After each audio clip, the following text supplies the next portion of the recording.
ಊಟದ ಜೊತೆ ಉಪ್ಪಿನಕಾಯಿ ಇದ್ರೆ ಅದರ ರುಚಿನೇ ಬೇರೆ ಅಲ್ವಾ? ಹಾಗಾಗಿ ಇವತ್ತು ವರ್ಷದಲ್ಲಿ ಒಂದೇ ಸತಿ ಸಿಗೋ ಅಮಟೆಕಾಯಿಯಿಂದ ಉಪ್ಪಿನಕಾಯಿ ಮಾಡ್ತಾ ಇದ್ದೀನಿ. ತುಂಬಾನೇ ರುಚಿಯಾಗಿರುತ್ತೆ. ಮತ್ತೆ ಇದನ್ನ ನಾವು ಒಂದು ವರ್ಷದವರೆಗೂ ಸ್ಟೋರ್ ಮಾಡ್ಕೋಬಹುದು. ಮಾವಿನಕಾಯಿ, ನೆಲ್ಲಿಕಾಯಿ, ನಿಂಬೆಹಣ್ಣು ಇದೆಲ್ಲ ಉಪ್ಪಿನಕಾಯಿಗಿಂತ ಸ್ವಲ್ಪ ಡಿಫ್ರೆಂಟ್ ಆಗಿ ಕೂಡ ಇರುತ್ತೆ ಇದು. ಇದನ್ನ ಮಾಡ್ಕೊಳ್ಳೋದಕ್ಕೆ ನಾನಿಲ್ಲಿ 2 ಥರ ಅಮಟೆಕಾಯಿ ತಗೊಂಡಿದ್ದೀನಿ. ನೀವಿಲ್ಲಿ ನೋಡ್ಬೋದು. ಇದನ್ನ ನಾನು ಉಪ್ಪಿನಕಾಯಿಗೆ ಅಂತ ತಗೊಂಡ್ ಬಂದೆ. ಆದ್ರೆ ಇದು ತುಂಬಾ ಬಲ್ತೋಗ್ಬಿಟ್ಟಿದೆ. ಚಿಕ್ಕದಿದೆ ಚೆನ್ನಾಗಿರ್ಬೋದು ಅಂತ ತಗೊಂಡ್ ಬಂದೆ. ನೋಡಿದ್ರೆ ತುಂಬಾ ಬಲ್ತೋಗ್ಬಿಟ್ಟಿದೆ. ಹಾಗಾಗಿ ಇದ್ರಲ್ಲಿ ಮಾಡ್ತಾ ಇಲ್ಲ ಇವತ್ತು. ಈ ಅಮಟೆಕಾಯಿನಲ್ಲಿ ನಾನಿವತ್ತು ಉಪ್ಪಿನಕಾಯಿ ಮಾಡ್ತಾ ಇದ್ದೀನಿ. ನೋಡೋಣ ಹೇಗಾಗತ್ತೆ ಅಂತ. ಆ್ಯಕ್ಚುಲಿ ಇದನ್ನ ಅವರು ಸಿಹಿ ಅಮಟೆಕಾಯಿ ಅಂತ ಕೊಟ್ಟಿದ್ದು. ಆದ್ರೆ ಇದು ಕೂಡ ತುಂಬಾನೇ ಹುಳಿ ಇದೆ. ಅಂದ್ರೆ ಈ ಅಮಟೆಕಾಯಿಗೆ ಹೋಲಿಸ್ಕೊಂಡ್ರೆ ಇದು ಸ್ವಲ್ಪ ಹುಳಿ ಕಮ್ಮಿ ಇದೆ. ಅದಕ್ಕೋಸ್ಕರ ಸಿಹಿ ಅಮಟೆಕಾಯಿ ಅಂದ್ರೆ ಏನೋ ಗೊತ್ತಿಲ್ಲ. ಆದ್ರೆ ಇದು ಕೂಡ ತುಂಬಾನೇ ಹುಳಿ ಇದೆ. ಹಾಗಾಗಿ ಇದ್ರಲ್ಲೇನೆ ಮಾಡೋಣ ಅಂತ ಅನ್ಕೊಂಡೆ.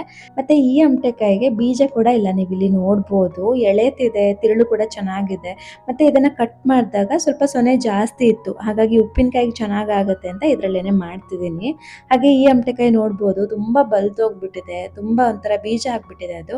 ಅದನ್ನ ಮತ್ತೆ ಮಾಡಿದ್ರೂ ಕೂಡ ಅದು ಬಾಯಿಗೆನೆ ಸಿಗುತ್ತೆ. ಹಾಗಾಗಿ ಅಷ್ಟು ಚೆನ್ನಾಗಾಗಲ್ಲ ಅಂತ ನಾನು ಇದ್ರಲ್ಲಿ ಮಾಡ್ತಾ ಇಲ್ಲ. ಇದನ್ನು ಕೂಡ ಕೆಲವರು ಕಟ್ ಮಾಡಿ ಮಾಡ್ತಾರೆ. ಆದ್ರೆ ನಂಗೆ ಅದಷ್ಟು ಇಷ್ಟ ಆಗಲ್ಲ. ಹಾಗಾಗಿ ಇದ್ರಲ್ಲಿ ಮಾಡ್ತಾ ಇಲ್ಲ ನಾನಿವತ್ತು. ಇದ್ರಲ್ಲಿ ಮಾಡೋದಾದ್ರೆ ಅಮಟೆಕಾಯಿ ತುಂಬಾ ಎಳೆತಿರ್ಬೇಕು. ಅವಾಗ ಮಾತ್ರ ಚೆನ್ನಾಗಾಗತ್ತೆ. ಮತ್ತೆ ಈ ಅಮಟೆಕಾಯಿ ಬಗ್ಗೆ ನಿಮ್ಗೇನಾದ್ರೂ ಗೊತ್ತಿದ್ರೆ ಕಮೆಂಟ್ ಮಾಡಿ ಆಯ್ತಾ? ನಂಗೆ ಸ್ವಲ್ಪ ಡೌಟ್ ಇದೆ. ಸಿಹಿ ಅಮಟೆಕಾಯಿ ಇದೇನಾ ಅಥವಾ ಇದೇ ಬೇರೆ ಅದೇ ಬೇರೆನಾ ಅಂತ. ಎಳೆತಿದೆ ಇದು. ಬೆಳೆದ್ಮೇಲೆ ಇದೇ ಸಿಹಿ ಆಗುತ್ತಾ ಅಥವಾ ಇದೇ ಬೇರೆ ಸಿಹಿ ಅಮಟೆಕಾಯಿನೇ ಬೇರೆನಾ ಅಂತ ನಿಮ್ಗೇನಾದ್ರೂ ಗೊತ್ತಿದ್ರೆ ಕಮೆಂಟ್ ಮಾಡಿ. ನಾನು ಸಿಹಿ ಅಮಟೆಕಾಯಿ ತಿಂದು ನೋಡಿದ್ದೀನಿ. ಅದು ಸಿಹಿ ಇರುತ್ತೆ, ಹುಳಿ ಇರಲ್ಲ ಅದು. ಬಟ್ ಇದು ತುಂಬಾ ಹುಳಿ ಇದೆ. ಹಾಗಾಗಿ ನಂಗೆ ಸ್ವಲ್ಪ ಡೌಟ್ ಆಯ್ತು. ಅದಕ್ಕೋಸ್ಕರ ಕೇಳ್ತಿದ್ದೀನಿ. ನಿಮ್ಗೇನಾದ್ರೂ ಗೊತ್ತಿದ್ರೆ ಕಮೆಂಟ್ ಮಾಡಿ ಆಯ್ತಾ? ಇವಾಗ ಈ ಅಮಟೆಕಾಯಿನ ನೀರಲ್ಲಿ ಒಂದ್ಸತಿ ಕ್ಲೀನಾಗಿ ವಾಶ್ ಮಾಡ್ಕೊಂಡು ಬಿಡ್ತೀನಿ. ನೀವೇನಾದರೂ ಇದನ್ನ ಫ್ರೆಶ್ ಆಗಿ ಕಿತ್ತು ತಂದಿರೋದಾದ್ರೆ ಮತ್ತೆ ನೀರಲ್ಲಿ ವಾಶ್ ಮಾಡೋ ಅಗತ್ಯ ಇಲ್ಲ. ಇದನ್ನ ಹಾಗೆ ಒರೆಸಿ ಕೂಡ ಯೂಸ್ ಮಾಡ್ಕೋಬಹುದು. ಇದು 1 ಕೆಜಿ ಇದೆ ಅಮಟೆಕಾಯಿ. ಇದನ್ನ ಇವಾಗ ಒಂದ್ಸತಿ ಚೆನ್ನಾಗಿ ತೊಳ್ಕೊಂಡು ಒಂದು ಕಾಟನ್ ಬಟ್ಟೆ ಮೇಲೆ ಆರಾಕ್ತೀನಿ. ಇವಾಗ ಇದನ್ನ ಈ ತರ ಒಂದು ಕಾಟನ್ ಬಟ್ಟೆ ಮೇಲೆ ಹಾಕಿ ಒಂದು ಅರ್ಧ ಗಂಟೆಯಿಂದ 1 ಗಂಟೆ ಹಾಗೇನೆ ಬಿಟ್ಬಿಡ್ತೀನಿ. ಚೆನ್ನಾಗಿ ನೀರೆಲ್ಲ ಆರಿದ್ಮೇಲೆ ಇದನ್ನ ನಾವು ಕಟ್ ಮಾಡ್ಕೋಬಹುದು. ಬೇಕಿದ್ರೆ ಇವಾಗ್ಲೇನೆ ಕ್ಲೀನಾಗಿ ಒರೆಸಿ ಕೂಡ ಯೂಸ್ ಮಾಡ್ಕೋಬಹುದು. ಆದ್ರೆ ಸ್ವಲ್ಪನೂ ನೀರು ಇರಬಾರ್ದು ಅದರಲ್ಲಿ. ಆ ಥರ ಕ್ಲೀನಾಗಿ ಒರೆಸ್ಕೋಬೇಕಾಗತ್ತೆ. ನೋಡಿ ಇವಾಗ ಇದು ಪೂರ್ತಿಯಾಗಿ ನೀರೆಲ್ಲ ಆರಿದೆ. ಇದನ್ನ 1 ಗಂಟೆ ಹಾಗೆ ಬಿಟ್ಬಿಟ್ಟಿದ್ದೆ. ನಾನೇನು ಇದನ್ನ ಒರ್ಸಕ್ ಹೋಗಿಲ್ಲ. ನೀರೆಲ್ಲ ಆರ್ಕೊಂಡಿದೆ. ಒಂದ್ ವೇಳೆ ನೀರೇನಾದ್ರೂ ಇದೆ ಅಂತಂದ್ರೆ ಒಂದು ಕಾಟನ್ ಬಟ್ಟೆ ತಗೊಂಡು ಕ್ಲೀನಾಗಿ ಒರೆಸ್ಕೊಳ್ಳಿ ಅಷ್ಟೇನೆ. ಆದ್ರೆ ನೀರು ಮಾತ್ರ ಇರಬಾರ್ದು. ಇವಾಗ ಇದನ್ನ ಈ ತರ ಉದ್ದುದ್ದಕ್ಕೆ ಕಟ್ ಮಾಡ್ಕೊಳ್ತಾ ಇದ್ದೀನಿ. ಬೇಕಿದ್ರೆ ಚಿಕ್ಕದಾಗಿ ಕೂಡ ಕಟ್ ಮಾಡ್ಕೋಬಹುದು. ಉಪ್ಪಿನಕಾಯಿಗೆ ಆದಷ್ಟು ಎಳೆಯ ಅಮಟೆಕಾಯಿ ಇದ್ರೆ ಚೆನ್ನಾಗಿರುತ್ತೆ. ನಾನು ಮುಂಚೆ ತೋರಿಸ್ದೆ ಅಲ್ವಾ ಅಮಟೆಕಾಯಿ, ಅದರಲ್ಲೇನೆ ಮಾಡ್ಬೇಕಂತ ಅನ್ಕೊಂಡಿದ್ದೆ. ಆದರೆ ತುಂಬ ಬಲ್ತೋಗ್ಬಿಟ್ಟಿತ್ತಲ್ವಾ, ಇನ್ನೂ ಸ್ವಲ್ಪ ಬೇಗನೆ ಹೋಗಿ ತರಬೇಕಿತ್ತು ಅಂತ ಆಮೇಲೆ ಅನ್ನಿಸ್ತು ನನಗೆ. ನಾನು ಅದರಲ್ಲಿ ಮಿಡಿ ಉಪ್ಪಿನಕಾಯಿ ಮಾಡಬೇಕು ಅಂತ ಅಂದ್ಕೊಂಡಿದ್ದೆ. ಮಿಡಿ ಉಪ್ಪಿನಕಾಯಿ ಮಾಡೋದಾದರೆ ಇನ್ನೂ ಚಿಕ್ಕದಿರಬೇಕು ಅಮಟೆಕಾಯಿ, ಅವಾಗ ಮಾತ್ರ ಚೆನ್ನಾಗಾಗತ್ತೆ. ನಾನು ಹೋಗಿ ತರೋಷ್ಟರಲ್ಲಿ ಎಲ್ಲನೂ ಬೆಳೆದೋಗ್ಬಿಟ್ಟಿತ್ತು. ಇನ್ನೂ ಎಳೆದು ಬರಲ್ಲ ಅಂತ ಹೇಳಿದ್ರು ಮಾರ್ಕೆಟಲ್ಲಿ. ಹಾಗಾಗಿ ಇದನ್ನೇ ತಂದು ಮಾಡಬೇಕಾಯ್ತು. ಹಾಗೆ ಇದಕ್ಕೆ ನಾನಿಲ್ಲಿ ಒಂದು 1/4 ಕೆಜಿಗಿಂತ ಸ್ವಲ್ಪ ಜಾಸ್ತಿ ಕಲ್ಲುಪ್ಪು ತಗೊಂಡಿದ್ದೀನಿ. ಇದನ್ನು ನಾವು ಚೆನ್ನಾಗಿ ಹುರಿದು ತಗೋಬೇಕು. ಅಂದರೆ ಸ್ವಲ್ಪ ಅಂಟಂಟಿರುತ್ತಲ್ವ, ನೀರಿನಂಶ ಎಲ್ಲ ಇರುತ್ತೆ.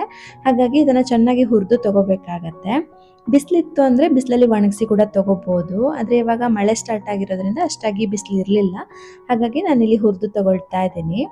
ನೋಡಿ ಈ ಥರ ಹುಡಿ ಹುಡಿ ಆಗೋವರೆಗೂ ಇದನ್ನು ಹುರ್ಕೋಬೇಕಾಗತ್ತೆ. ನಂತರ ಇದನ್ನು ಪೂರ್ತಿ ತಣ್ಣಗಾಗೋದಕ್ಕೆ ಬಿಟ್ಟು ಒಂದು ಬೌಲಲ್ಲಿ ತೆಗೆದಿಟ್ಕೊಂಡಿದ್ದೀನಿ. ಹಾಗೆ ನಾನಿಲ್ಲಿ ಅಮಟೆಕಾಯಿನ ಉಪ್ಪಲ್ಲಿ ಹಾಕೋದಕ್ಕೆ ಈ ಥರ ಒಂದು ಪಿಂಗಾಣಿ ಜಾರ್ ತಗೊಂಡಿದ್ದೀನಿ.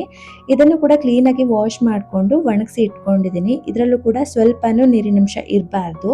ಇದಕ್ಕಿವಾಗ ಸ್ವಲ್ಪ ಉಪ್ಪು ಹಾಕಿದ್ದೀನಿ. ಹಾಗೆ ಕಟ್ ಮಾಡ್ಕೊಂಡಿರೋ ಅಮಟೆಕಾಯಿ ಇದೇ ಥರ 1 ಲೇಯರ್ ಉಪ್ಪು 1 ಲೇಯರ್ ಅಮಟೆಕಾಯಿ ಇದೇ ಥರ ಹಾಕ್ತಾ ಹೋಗಬೇಕು. ಚೆನ್ನಾಗಿ ನೀರು ಬಿಟ್ಕೊಳ್ಳುತ್ತೆ. ನಾನಿಲ್ಲಿ ತುಂಬ ಉಪ್ಪು ಹಾಕ್ತಿಲ್ಲ, ಯಾಕಂದರೆ ಕಲ್ಲುಪ್ಪಾಗಿರೋದ್ರಿಂದ ಇದು ಬೇಗನೆ ಕರಗಲ್ಲ, ಹಾಗೆಯೇ ಉಳ್ಕೊಂಡ್ಬಿಡುತ್ತೆ. ಹಾಗಾಗಿ ಎಷ್ಟು ಬೇಕೋ ಅಷ್ಟು ಮಾತ್ರ ಹಾಕಿದ್ದೀನಿ, ಎಕ್ಸ್ಟ್ರಾ ಹಾಕಿಲ್ಲ. ಇವಾಗ ಈ ಮುಚ್ಚಳ ಮುಚ್ಚಿ ಇದ್ರ ಮೇಲೆ ಒಂದು ಕಾಟನ್ ಬಟ್ಟೆ ಮುಚ್ಚಿ ಟೈಟಾಗಿ ಕಟ್ಟಿ ಇಡ್ತೀನಿ. ಯಾಕಂದರೆ ಮುಚ್ಚಳ ಅಷ್ಟು ಟೈಟಾಗಿಲ್ಲ, ಹಾಗಾಗಿ ಗಾಳಿ ಏನು ಕೂಡ ಹೋಗಬಾರ್ದು. ಹಾಗಾಗಿ ಈ ಥರ ಒಂದು ಕಾಟನ್ ಬಟ್ಟೆ ಮುಚ್ಚಿ ಟೈಟಾಗಿ ಕಟ್ಟಿ ಒಂದು 4 ದಿನ ಹಾಗೇನೆ ಬಿಡ್ತೀನಿ. ಚೆನ್ನಾಗಿ ನೀರು ಬಿಟ್ಟ ಮೇಲೆ ಇದರಲ್ಲಿ ಉಪ್ಪಿನಕಾಯಿ ಮಾಡ್ಕೋಬೋದು.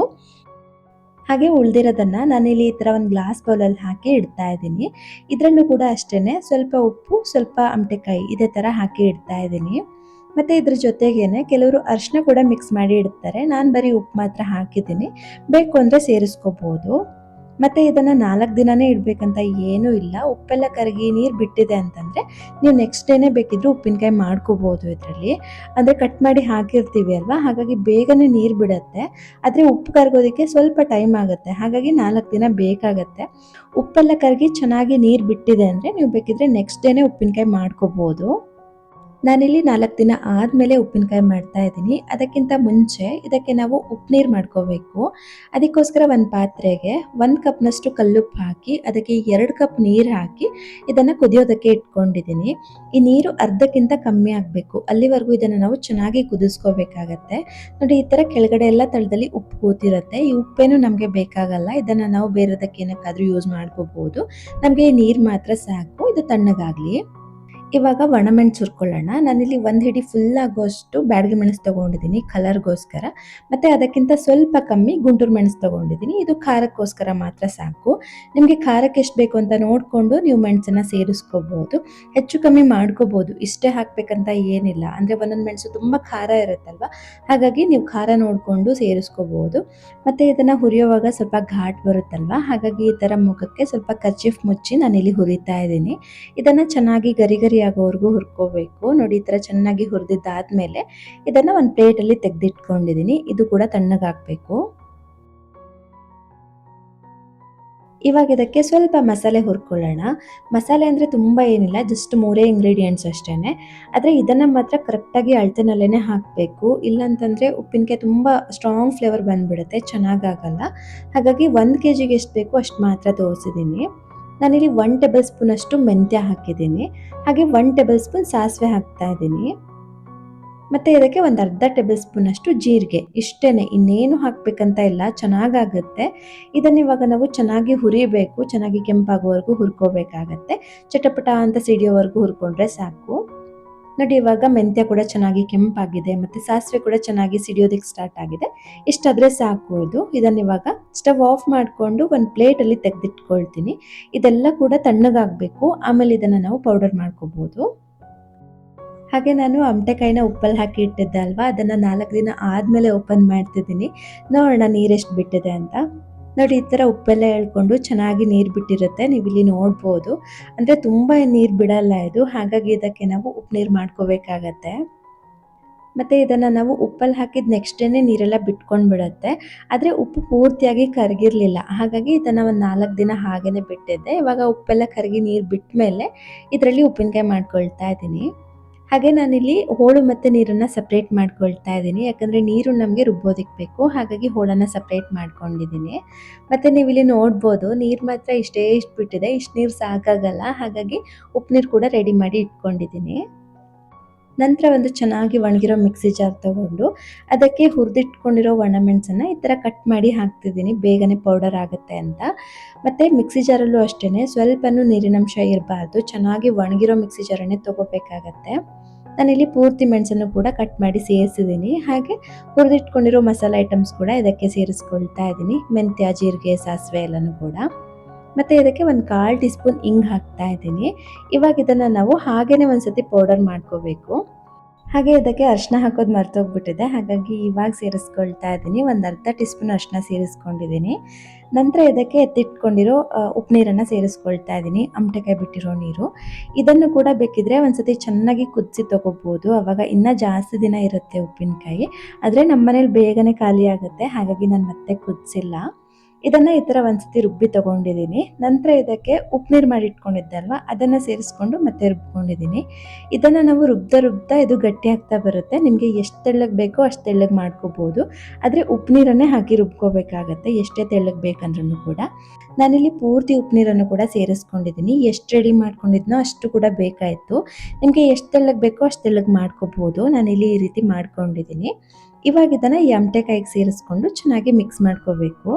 ಮತ್ತು ನೋಡ್ಬೋದು, ನಾನಿಲ್ಲಿ ತುಂಬ ಗಟ್ಟಿಯಾಗಿ ರುಬ್ಕೊಂಡಿಲ್ಲ, ಸ್ವಲ್ಪ ತೆಳ್ಳಗೆನೇ ಇಟ್ಟಿದ್ದೀನಿ. ಹಾಗೆ ಮಿಕ್ಸಿ ಜಾರ್ಗೆ ಸ್ವಲ್ಪ ಉಪ್ಪು ನೀರು ಹಾಕಿ ಅದನ್ನು ಕೂಡ ಸೇರಿಸಿದ್ದೀನಿ. ಮತ್ತು ಇದನ್ನು ಮಿಕ್ಸ್ ಮಾಡ್ಕೊಳ್ಳೋದಕ್ಕೆ ಈ ಥರ ಸ್ಪೂನ್ ತೊಗೊಂಡಿದ್ದೀನಿ. ಇದನ್ನು ಕೂಡ ಒಂದ್ಸತಿ ಚೆನ್ನಾಗಿ ಬಿಸಿ ಮಾಡಿ ತೊಗೊಂಡಿದ್ದೀನಿ. ಯಾಕಂದರೆ ಸ್ವಲ್ಪನೂ ನೀರಿನಂಶ ಇರಬಾರ್ದು ಯಾವುದ್ರಲ್ಲೂ ಕೂಡ, ಆವಾಗ ತುಂಬ ದಿನ ಬರುತ್ತೆ ಉಪ್ಪಿನಕಾಯಿ. ಇಲ್ಲಾಂತಂದರೆ ಬೇಗನೆ ಹಾಳಾಗಿಬಿಡುತ್ತೆ ನೀರೆಲ್ಲ ಮುಟ್ಟಿಸಿದ್ರೆ. ಹಾಗಾಗಿ ಸ್ವಲ್ಪನೂ ನೀರು ಮುಟ್ಟಿಸ್ದೇ ಮಾಡಿಕೊಂಡ್ರೆ ನೀವು 1 ವರ್ಷದವರೆಗೂ ಸ್ಟೋರ್ ಮಾಡ್ಕೋಬೋದು, ಹಾಳಾಗಲ್ಲ. ಹೊರಗಡೆನೇ ಇಟ್ಟು ಸ್ಟೋರ್ ಮಾಡ್ಕೋಬೋದು. ಇವಾಗ ಇದನ್ನು ಚೆನ್ನಾಗಿ ಮಿಕ್ಸ್ ಮಾಡ್ಕೊಂಡಿದ್ದೀನಿ. ಇದಕ್ಕಿನ್ನೂ ಒಂದು ಒಗ್ಗರಣೆ ಮಾಡ್ಕೊಳ್ಳೋಣ. ಒಗ್ಗರಣೆಗೆ ನಾನಿಲ್ಲಿ ಕೊಬ್ಬರಿ ಎಣ್ಣೆ ಯೂಸ್ ಮಾಡ್ತಾ ಇದ್ದೀನಿ. ನಾನಿಲ್ಲಿ ಪೂರ್ತಿ ಉಪ್ಪಿನಕಾಯಿಗೂ ಕೂಡ ಒಗ್ಗರಣೆ ಮಾಡ್ತಿದ್ದೀನಿ, ಹಾಗಾಗಿ ಸ್ವಲ್ಪ ಜಾಸ್ತಿನೇ ಹಾಕಿದ್ದೀನಿ. ಎಣ್ಣೆ ಬಿಸಿ ಆದಮೇಲೆ ಇದಕ್ಕೆ ಸಾಸಿವೆ ಹಾಕ್ಕೊಳ್ತಾ ಇದ್ದೀನಿ, 1 ಟೇಬಲ್ ಸ್ಪೂನ್ ಅಷ್ಟು. ಸಾಸಿವೆ ಚೆನ್ನಾಗಿ ಚಟಪಟ ಅಂತ ಸಿಡಿದ್ಮೇಲೆ ಸ್ಟವ್ ಆಫ್ ಮಾಡಿಕೊಂಡು ನಾನಿಲ್ಲಿ 1/4 ಟೀ ಸ್ಪೂನ್ ಅಷ್ಟು ಹಿಂಗೆ ಹಾಕಿದ್ದೀನಿ. ರುಬ್ಬುವಾಗಲೂ ಕೂಡ ಸೇರಿಸಿದ್ದೀನಿ, ಹಾಗಾಗಿ ಒಗ್ಗರಣೆಗೆ ಇಷ್ಟು ಹಿಂಗು ಸಾಕು. ಇವಾಗ ಈ ಒಗ್ಗರಣೆನ ಉಪ್ಪಿನಕಾಯಿಗೆ ಸೇರಿಸ್ಕೊಳ್ಳೋಣ. ಈ ಒಗ್ಗರಣೆ ಸೇರಿಸ್ತಿದ್ದಂಗೆ ಆ ಉಪ್ಪಿನಕಾಯಿ ಘಮನೇ ಬೇರೆ, ತುಂಬಾ ಚೆನ್ನಾಗಿರುತ್ತೆ. ಮತ್ತು ನಿಮಗೇನಾದರೂ ಉಪ್ಪಿನಕಾಯಿನಲ್ಲಿ ಬೆಳ್ಳುಳ್ಳಿ ಇಷ್ಟ ಆಗುತ್ತೆ ಅಂದರೆ ಬೆಳ್ಳುಳ್ಳಿ ಕೂಡ ಸೇರಿಸ್ಕೋಬೋದು ಒಗ್ಗರಣೆಗೆ. ನಮಗೆ ಉಪ್ಪಿನಕಾಯಿನಲ್ಲಿ ಅಷ್ಟು ಇಷ್ಟ ಆಗಲ್ಲ ಬೆಳ್ಳುಳ್ಳಿ, ಹಾಗಾಗಿ ನಾವು ಯಾವ ಉಪ್ಪಿನಕಾಯಿಗೂ ಕೂಡ ಬೆಳ್ಳುಳ್ಳಿ ಎಲ್ಲ ಹಾಕಲ್ಲ. ನಿಮ್ಗೆ ಬೇಕು ಅಂದರೆ ಒಗ್ಗರಣೆಗೆ ಹಿಂಗೆ ಹಾಕೋ ಟೈಮಲ್ಲಿ ಬೆಳ್ಳುಳ್ಳಿನ ಜಜ್ಜಿ ಹಾಕ್ಬೋದು. ಬೆಳ್ಳುಳ್ಳಿ ಹಾಕಿದ್ರೆ ಮತ್ತೆ ಹಿಂಗೆ ಹಾಕೋ ಅಗತ್ಯ ಇರಲ್ಲ. ಇವಾಗ ಇದನ್ನು ಒಂದ್ಸತಿ ಚೆನ್ನಾಗಿ ಮಿಕ್ಸ್ ಮಾಡ್ಕೊಂಡು ಬಿಡ್ತೀನಿ. ಮತ್ತು ನೀವೇನಾದರೂ ಇದನ್ನು ವರ್ಷಗಟ್ಟಲೆ ಸ್ಟೋರ್ ಮಾಡ್ತೀರಾ ಅನ್ನೋದಾದರೆ ಪೂರ್ತಿ ಉಪ್ಪಿನಕಾಯಿಗೂ ಕೂಡ ಒಗ್ಗರಣೆ ಹಾಕೋದಕ್ಕೆ ಹೋಗಬೇಡಿ. ಒಗ್ಗರಣೆ ಹಾಕ್ಬಿಟ್ರೆ ಮತ್ತೆ ಹೋಗ್ತಾ ಹೋಗ್ತಾ ಅದು ಸ್ವಲ್ಪ ಎಣ್ಣೆ ಸ್ಮೆಲ್ ಆಗ್ಬೋದು. ಹಾಗಾಗಿ ನೀವು ಎಷ್ಟು ಯೂಸ್ ಮಾಡ್ತೀರಾ ಅಷ್ಟು ಮಾತ್ರ ಒಗ್ಗರಣೆ ಹಾಕಿ, ಮಿಕ್ಕಿರೋದನ್ನು ಈ ಥರ ಒಂದು ಸೆರಮಿಕ್ ಜಾರು ಅಥವಾ ಗ್ಲಾಸ್ ಜಾರಲ್ಲಿ ಹಾಕಿ ಸ್ಟೋರ್ ಮಾಡಿಕೊಂಡ್ರೆ ವರ್ಷಗಟ್ಟಲೆ ಸ್ಟೋರ್ ಮಾಡ್ಕೋಬೋದು. ಏನು ಕೂಡ ಹಾಳಾಗಲ್ಲ. ದಿನ ಕಳೆದಂಗೆ ರುಚಿ ಜಾಸ್ತಿ ಆಗುತ್ತೆ ಹೊರತು ಕಮ್ಮಿ ಅಂತೂ ಆಗಲ್ಲ. ನಮ್ಮನೇಲಿ ಇದು ಬೇಗನೆ ಖಾಲಿ ಆಗಿಬಿಡುತ್ತೆ, ಹಾಗಾಗಿ ನಾನು ಪೂರ್ತಿ ಉಪ್ಪಿನಕಾಯಿಗೂ ಕೂಡ ಒಗ್ಗರಣೆ ಹಾಕಿನೇ ಇಟ್ಟಿದ್ದೀನಿ.